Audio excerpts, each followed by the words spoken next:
Now, ang pag-uusapan po natin, why the rich get richer and the poor get poorer. So, unahin po muna natin yung una.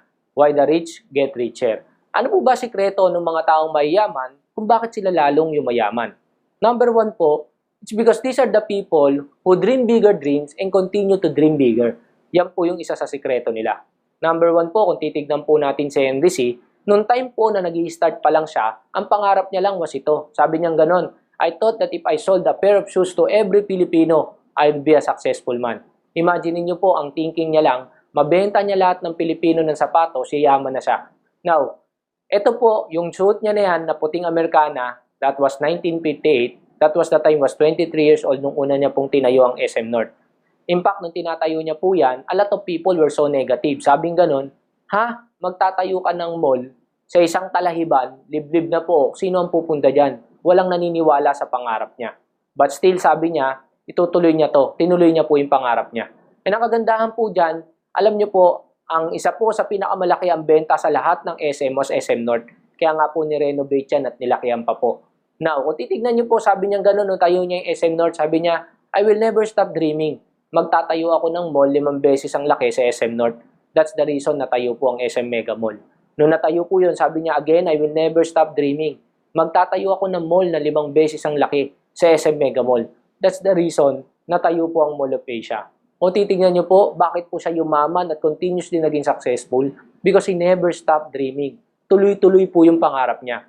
Kung titignan niyo po siya ngayon, is age 91. In a wheelchair, but still, he has no plans of retiring. Tuloy-tuloy pa rin po. Andyan na po ang SM. Ang next na nag-goal niya, mag-number 1 sa bank. So, pumasok sa video. And now, nasa condo business na siya or property business, SMDC. A lot of Filipinos po nakakalungkot, pagdating po nila ng 60, nasa retiring age na sila. Kaya po natatawa ako, laging sinasabi, ay iho, wag mo na ako invite sa ganyang business kasi 60 years old na ako. Retiring age na ako. Bukod tangin lang po sa Pilipino pagdating sa 60, nagre-retire. Imagine niyo po siya. Nasa wheelchair niya, pero hindi niya po ginamit na dahilan yun para mag-stop para sa mga pangarap niya. Tinuloy niya pa rin po at tuloy-tuloy pa rin siya hanggang ngayon. Next po is Go Kung Wei. Nung tinanong po siya, sabing ganun, what is your dream nung bata ka pa? Sabi niya, my dream was to become a pilot. But instead of being a pilot, I bought an airplane. Kung titignan niyo po, mas nilakihan niya pa po yung pangarap niya sa pangarap niya nung bata pa siya. Silusutan po, nung tinanong, ganun din. Sabing ganun, what is your dream nung bata ka pa? Sabing ganun, my dream was to become a scientist. But instead of being a scientist, I ventured into business. And now, I own several companies. Siya po may-ari ng Asia Brewery, PAL, Fortune Tobacco, Eaton, PNB, etc. Kung titignan niyo po, sobrang successful nitong tao to. Why? Because he never stopped dreaming.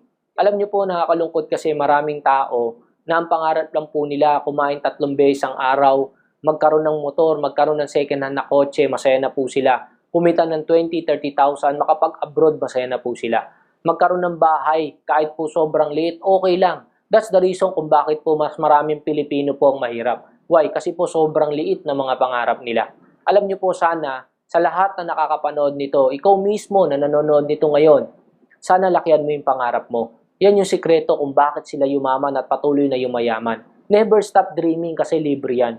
But I suggest, kung mangangarap ka, just be determined para ma-achieve yan. And please, put that dream into action. Trabahuin mo lang. And para hindi po maging bangungot yan, then you find an opportunity para makuha mo yan. Well, in fact, baka ito na po yung opportunity na hinihintay mo para makuha mo yung mga pangarap mo. One of my favorite quotation was this one. There are no great people in the world, only ordinary. The only difference is that some set higher goals, they dream bigger dreams, and they settle for nothing less than the best. Kung titignan po natin, lahat naman ng tao ordinaryo lang. Lahat po tayo pantay-pantay lang. Even po nag-start sila yan si Lusutan, ordinaryong tao lang po yan. Pero imagine niyo po, bakit sila yumaman? It's because they never stop dreaming. And they settle for nothing less than the best. Hindi po sila complacent. A lot of Filipinos po kasi nakakalungkot na masaya na po sila sa buhay na kinalalagyan nila. Guys, kayo po na nanonood nito, kung ano po yung pinaniniwalaan nyo, mangyayari po sa inyo yan. And believe me, have big dreams. And someday, ikaw po mismo magugulat ka sa mga bagay na narating mo. Number 2 po na sikreto ng mga mayayaman kung bakit yung mayaman lalong yumayaman is because they applied the law of leverage, which means multiplying your time through others. It's using other people's time and ability and other people's money. Kaya kung titignan nyo po, mostly po na nagtatayo ng kumpanya, nag-hire po sila ng taong mga galing. Mga assistant manager, vice president, etc. At yung galing at oras ng mga tao na yan gagamitin nila para lumaki yung kumpanya nila. Sila po ang yumayaman. Meron naman po mga tao, mangungutang po ng pera sa bangko. At ang gagawin po nila, sabi nga ganun, yung pera ni Pedro gagamitin ni Juan, si Juan yayaman, si Pedro hindi. They find investors para mag-invest sa kanila ng pera at yung pera na yon ang gagamitin nila para yumaman sila sa negosyo nila. Na meron mga tao gumigising paggabi na, sasakay sa pond expedition, mag-golf. Hindi nagtatrabaho pero mayaman. Meron naman mga tao gumigising paggabi na, sasakay sa Mercedes-Benz, magpapadrive sa driver niya, magbo-ballroom, magbibigay pa ng 5,000 sa DI. Hindi nagtatrabaho pero mayaman. Pero merong mga tao gumigising, umagang-umaga pa lang, umuwi gabing-gabi na. Trabaho ng trabaho pero hindi yung mayaman. Why? It's because these are the people who are not applying the law of leverage. Kung titignan nyo po, kaya mo ba magtrabaho ng 24 hours per day, 7 days a week? Baka isang linggo mo lang gawin na magtrabaho ng 24 oras isang araw na sigurado, punerarya na abutin mo. Now, paano mo tatapatan si Henry C? Si Henry C nagtatrabaho ng 4 million hours per day. Paano yun? Now, si Henry C po, meron po siyang 500,000 employees na nagtatrabaho sa kanya ng 8 hours per day. In-apply niya po yung leverage. That's the reason po nagtatrabaho siya ng 4 million hours per day kahit hindi naman siya totally nagtatrabaho. Ginamit niya po yung time and ability ng mga tao para lumaki po yung kumpanya niya. Now, pwede po tayong magtrabaho 30 years. Yan lang po yung lifespan natin. After 30 years, matanda ka na po niyan. So, what if you will work 30 years and 365 days po ang isang taon? Ibig sabihin, sa isang taon, Sabado at Linggo papasok ka, walang holiday. And 24 hours ka pa magtatrabaho everyday. Alam niyo po, ang makukonsume nyo lang po na oras is 262,000 hours. Ibig sabihin, hindi mo pa rin matatapatan si Henry C. Imagine na, 24 hours ka na nagtrabaho, araw-araw sa loob ng isang taon, still hindi mo pa rin siya natapatan. Kaya if you won't apply the law of leverage, I tell you, mahihirapan ka pong yumaman or matapatan sila. Kaya nga po sa mayayaman, ang lagi nilang sinasabi, time is gold. Kasi talagang gold po talaga yung time. Kaya po kung mapaparami mo yung oras mo, yayaman ka talaga. Kung titignan niyo po ang Jollibee, ano po ginawa niya? Kung isa lang tinayo niya, ang makukonsume niya lang is 24 hours a day. So pwede lang siya magbenta ng produkto 24 hours.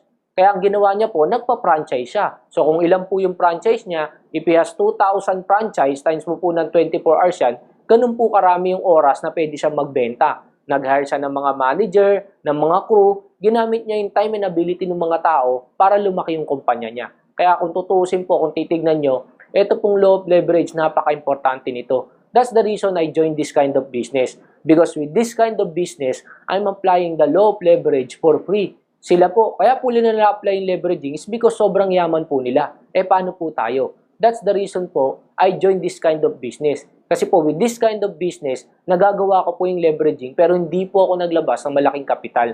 Kaya nga po, have an open mind and join this kind of business. Why? Kasi kung hindi mo pa ito gagawin, paano mo po sila matatapatan? And paano mo makukuha yung mga pangarap mo?